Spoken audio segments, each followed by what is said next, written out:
अगर तुम्हें पढ़ाई करने का या अपने किसी प्रोजेक्ट को कंप्लीट करने का मोटिवेशन नहीं आ रहा, जाओ यूट्यूब पे जाके अपने किसी भी मोटिवेशनल बिजनेसमैन का नाम लिखो, उसके नाम के आगे स्टडी मोटिवेशन लगा दो और हो जाओ डिमोटिवेट। संदीप महेश्वरी की वीडियोस में तुमने बार बार एक कॉमन सवाल सुना होगा कि सर आपकी वीडियोस देखते हैं तो मोटिवेट तो बहुत हो जाते हैं लेकिन फिर वापस से वैसे हो जाते हैं। सिंपल सा जवाब है, in this video I will tell you the complete science of how तुम अपने मोटिवेशन लेवल्स को लॉन्ग टर्म के लिए कैसे मेंटेन करके रख सकते हो। देखो, सुबह से लेकर रात तक ना बहुत सारे ऐसे काम होते हैं हमारी लाइफ में जिसको करने के लिए हमारे अंदर एनर्जी होती है, हमें एक्शन लेने का मन करता है, हम उस काम को टालते नहीं है, हम क्यूरियस होते हैं कि कब बस वक्त आए और कब हम वो काम करें। लेकिन कुछ काम ऐसे होते हैं जिसके लिए हमें एक्शन लेने का मन नहीं करता, हमारे अंदर एनर्जी नहीं होती, हम डिमोटिवेटेड फील करते हैं, हमें टालने का मन करता है उस काम को। रीजन डोपामीन, एक ऐसा हार्मोन जो तुम्हें खुशी देता है। किसी भी काम को करने का जो डिजायर आता है तुम्हारे अंदर, या तुम्हें किसी भी काम को करके जो मजा मिलता है ना, वो इस चीज पे डिपेंड करेगा कि तुम्हारी बॉडी में डोपामीन के लेवल्स क्या हैं। रात के 3:30 बज रहे हैं और अभी तक मैंने ऐसा कोई काम नहीं किया है जिससे मुझे बहुत मजा आए।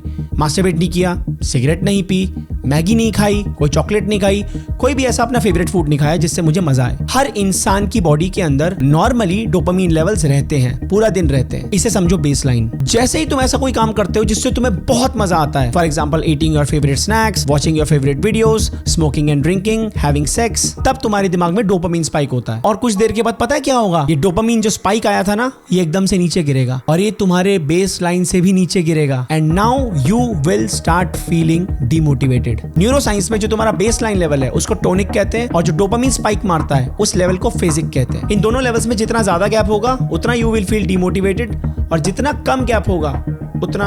दूसरा एक एग्जांपल देता हूं, जैसे मान लो यूपीएससी के जो एस्पिरेंट्स होते हैं या बड़े एग्जाम की जो लड़के तैयारी करते हैं, कॉलेज के जो हॉस्टल में बच्चे रह रहे होते हैं, या नॉर्मली जो बंदा घर पे भी है अपने एग्जाम की तैयारी कर रहा है, तो वो लोग ना ऐसा प्लान बनाते हैं कि यार हम ना एक काम करते हैं, एक सुट्टा फूक लेते हैं, उसके बाद आगे पढ़ेंगे। होता है एग्जैक्ट उसका उल्टा है। उस सिगरेट पी के आते हैं, डोपामीन स्पाइक आता है एकदम से, और जो डोपामीन लेवल्स उसके पहले थे सिगरेट पीने से पहले, वो और ज्यादा नीचे चले जाते हैं। इसलिए कभी नोट करना, सिगरेट पीने के बाद तुम कभी पढ़ने बैठोगे या मास्टरबेट करने के बाद तुम कभी पढ़ने बैठोगे, बहुत सारे लोगों का प्लान होता है कि पहले मास्टरबेट कर लेते हैं फिर पढ़ेंगे। पढ़ाई नहीं हो पाती है, डोपामीन लेवल्स गिर गए हैं, मोटिवेशन लेवल्स गिर गया है। Same goes for motivational videos.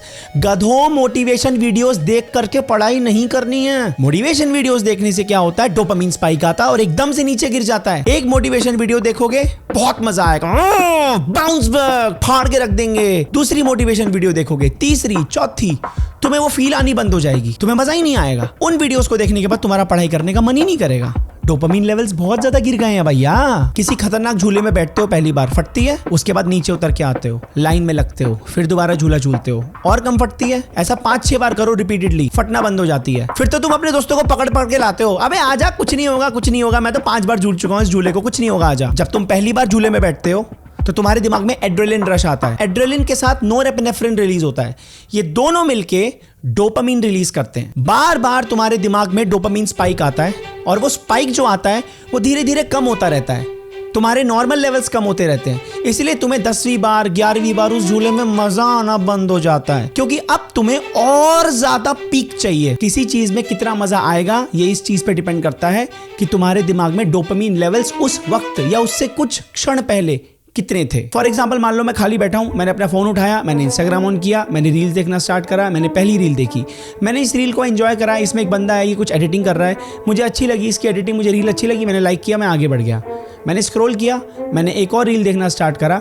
अब ये सेकंड वाली रील मुझे कितनी पसंद आएगी, कितनी नहीं आएगी, ये इस चीज़ पे डिपेंड करता है कि पहली रील देखने से मेरे दिमाग में डोपामीन लेवल्स कहाँ तक गए थे, कितना ज़्यादा डोपामीन स्पाइक मिला था। ऐसा भी हो सकता है कि सेकंड वाली रील फर्स्ट वाली रील से ज़्यादा इंटरेस्टिंग हो, ज़्यादा एंगेजिंग हो, ज़्यादा उसने मुझे हंसाया हो, ज़्यादा एंटरटेन किया हो, ज़्यादा मुझे वो पसंद आ सकती थी, लेकिन मुझे वो नहीं आई क्योंकि ऑलरेडी मुझे वो डोपामीन स्पाइक पहली वाली रील से मिल चुका था। बेशक पहली वाली रील इतनी अच्छी ना हो, सेकंड वाली रील उससे ज्यादा अच्छी हो, लेकिन फिर भी मुझे सेकंड वाली रील से उतना मजा नहीं आएगा।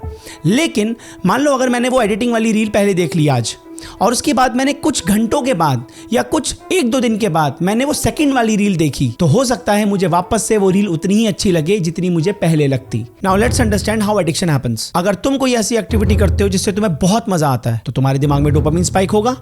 थोड़ी देर के बाद वो डोपामीन लेवल्स नीचे गिरेंगे, नॉर्मल लेवल से भी ज्यादा नीचे गिरेंगे, तुम्हें मजा आना बंद हो जाएगा।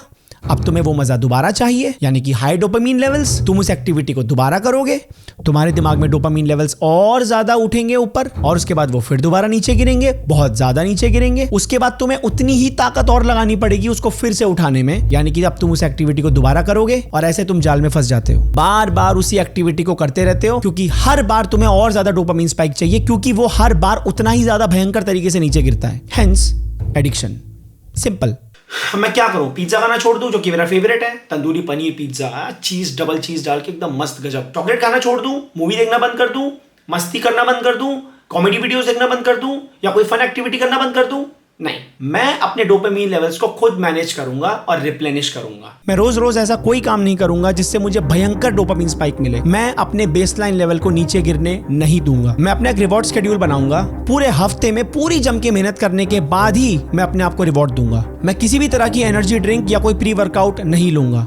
भरोसा करो, बहुत रिसर्च करिए इस टॉपिक पे। मैं हमेशा कोल्ड शावर लूंगा, जी हाँ, सर्दियों में भी। वैसे भी मैं लेता हूँ, पिछले 2 साल से मैं ठंडे पानी से नहा रहा हूँ। मैं किसी भी काम से मिलने वाले रिजल्ट या रिवॉर्ड पे फोकस नहीं करूंगा, बल्कि मैं उस काम के प्रोसेस में और पेन पे ज्यादा फोकस करूंगा, क्योंकि न्यूरो साइंस के हिसाब से आप जितना ज्यादा किसी काम के प्रोसेस में इन्वॉल्व रहते हैं, उसके प्रोसेस से प्यार करते हैं, it is the most effective and powerful way to have dopamine effects in your brain. अगर आप अपने काम के प्रोसेस से प्यार करोगे ना, तो उससे जो डोपामीन मिलेगा वो लॉन्ग टर्म तक सस्टेन रहेगा। कोल्ड शावर के केस में भी यही होता है। जैसे तुम अपनी बॉडी पे ठंडा पानी डालते हो, एकदम से एड्रेनलिन, नोरेपिनेफ्रिन जैसे केमिकल रिलीज होते हैं जो मिलके डोपामीन स्पाइक करते हैं। और ये डोपामीन स्पाइक एकदम से गिरेगा नहीं, ये बहुत देर के बाद जाके गिरेगा। शायद तभी भगवत गीता के अंदर श्री कृष्ण अर्जुन को चीख चीख के कह रहे हैं, कर्म पे ध्यान दो, कर्म से मिलने वाले फल पे ध्यान मत दो। साला, अब समझ में आया भाई। ये महापुरुष पहले से न्यूरो साइंस की बात कर रहे थे। मैं हफ्ते में एक दिन फास्टिंग भी करूंगा, because feeling of fasting gives dopamine. कोई बैठा नहीं है ऊपर जो खुश होने वाला है तुम्हारे व्रत रखने से। ये हमारे दिमाग के लिए, हमारे शरीर के लिए है। एक सवाल जो तुम लोगों के दिमाग में आना चाहिए, जो मेरे आया था जब मैं इस टॉपिक पे रिसर्च कर रहा था, क्यों चाहिए डोपामीन हमें? जब से पृथ्वी पे इंसान ने जन्म लिया है, तब से वो वायर्ड है to achieve something, to desire. अपना पेट पालना है, अपने परिवार का पेट पालना है, जंगल में जाना पड़ेगा, जानवर को मारना पड़ेगा। अपने जीवन को बेहतर बनाने के लिए डिजायर होना चाहिए। डिजायर ही नहीं है तो आदमी कर्म नहीं करेगा। डिजायर होने के लिए डोपामीन लेवल्स चाहिए, एड्रेनलिन चाहिए, नोरेपिनेफ्रिन जैसे केमिकल्स रिलीज होने चाहिए दिमाग में। तुम्हारी क्वालिटी ऑफ लाइफ इस चीज पे डिपेंड करती है कि तुम्हारे दिमाग में डोपामीन लेवल्स कैसे हैं। अगर तुम अपने डोपामीन लेवल्स को खुद हैंडल करना सीख गए, किसी के